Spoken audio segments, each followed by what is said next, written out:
एक दिन एक बकरी जो एक स्वार्थी और झूठे मालिक की गुलामी से आजाद हो चुकी थी, जंगल की ओर निकल पड़ी। वह बहुत खुश थी कि आखिरकार उस क्रूर मालिक से छुटकारा मिल गया, क्योंकि वह आदमी इतना बेरहम था कि एक दिन उसे भी बेच देता। अब बकरी को इस नए जंगल में अपनी जिंदगी बचाने के लिए कोई ठिकाना बनाना था, वरना उसे फिर से यह जगह छोड़नी पड़ सकती थी। जंगल में कुछ समय बीतने के बाद एक दिन एक अजीब घटना हुई। शेर को खबर मिली कि उसके पूर्वजों की निशानी, एक अनमोल जादुई रत्न, रात के अंधेरे में चोरी हो गया है। शेर बहुत परेशान और गुस्से में था। उसने जंगल के सभी जानवरों को बुलाकर सख्ती से आदेश दिया कि रत्न को हर हाल में वापस लाया जाए। लकड़बग्घा और चीता जांच के लिए निकले। वे हर जानवर से सवाल करने लगे कि क्या किसी ने कुछ संदिग्ध देखा। हाथी ने बताया कि वह तो जंगल में था ही नहीं, वह हथिनी की तलाश में गया था। हिरण ने एक अजनबी को देखा था जो साधु जैसा लगता था और उसे यकीन था कि ऐसा नेक इंसान चोर नहीं हो सकता। चीता को शक था कि चोर कोई भी हो सकता है, साधु के रूप में या किसी राजा के भेष में। लकड़बग्घा ने भी अपनी तहकीकात जारी रखी। उसने खरगोश से पूछा, मगर उसे कुछ भी पता नहीं था। तमाम कोशिशों के बावजूद वे किसी नतीजे पर नहीं पहुंचे और शेर को आकर बताया कि पूरे जंगल में कोई संदिग्ध जानवर नहीं मिला। शेर चिंतित था। तभी किसी ने बताया कि जंगल में एक साधु आया है जो आत्मिक दृष्टि से सच को पहचान सकता है। शेर ने तुरंत साधु को बुलवाने का आदेश दिया। जब वे साधु के पास पहुंचे तो सब हैरान रह गए, क्योंकि वह साधु असल में एक बकरी थी, वही बकरी जो अपने पुराने मालिक से भाग कर आई थी और अब साधु का भेष बना चुकी थी ताकि जंगल में शांति से रह सके। शेर ने बकरी से रत्न चोरी के बारे में पूछा। बकरी, जो पहले ही जंगल के जानवरों से सारी खबरें सुन चुकी थी, दिखाने लगी कि उसे ध्यान में सब पता चल गया है। वह कहने लगी कि जंगल पर एक संकट मंडरा रहा है और रत्न की चोरी उसी का संकेत है। बकरी ने शेर से कुछ दिनों की मोहलत मांगी ताकि वह अपनी आध्यात्मिक शक्ति से चोर का पता लगा सके।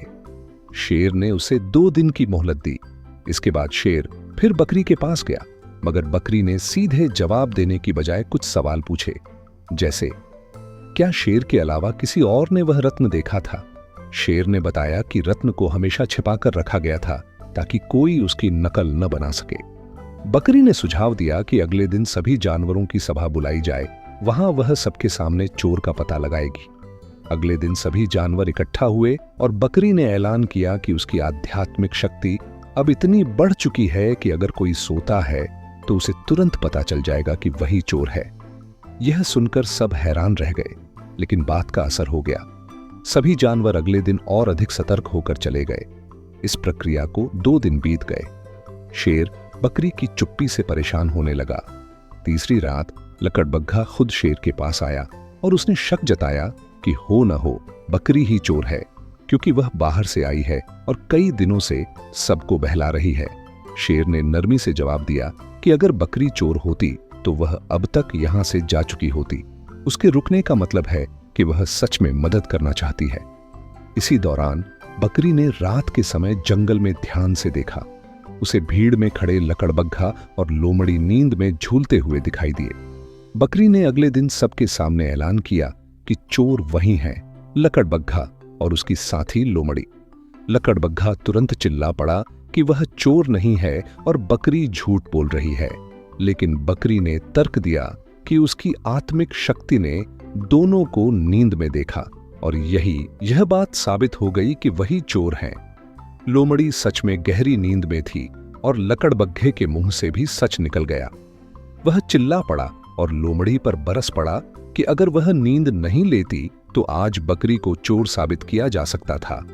अब बकरी ने उनकी बातों को आधार बनाकर शेर के सामने यह साबित कर दिया कि यही दोनों रत्न के चोर हैं। आखिरकार दोनों ने मान लिया कि रत्न काली गुफा में छिपा हुआ है। उन्होंने माफी मांगी, लेकिन शेर ने उन्हें जंगल से निकाल दिया। शेर ने बकरी की ओर देखा और पूछा कि उसे कैसे पता चला कि रत्न जादुई नहीं है। बकरी ने मुस्कुराकर कहा कि अगर वह रत्न वाकई जादुई होता तो लोमड़ी और लकड़बग्घा अब तक उसकी ताकत के बल पर बगावत कर चुके होते। यह बात साफ थी कि वह रत्न सिर्फ दिखावे की चीज थी। शेर बकरी की समझदारी से खुश हुआ, लेकिन उसे यह भी समझ आ गया कि बकरी कोई साध्वी नहीं थी। बकरी ने सच सच बता दिया कि वह एक आम बकरी है जो गांव से भागकर यहां आई है और बस एक साधारण सी जिंदगी जीना चाहती है। शेर ने उसे माफ कर दिया और जंगल में समझदारी, सच्चाई और ईमानदारी की एक नई मिसाल कायम हो गई, जो किसी भी जादुई रत्न से कहीं ज्यादा कीमती थी।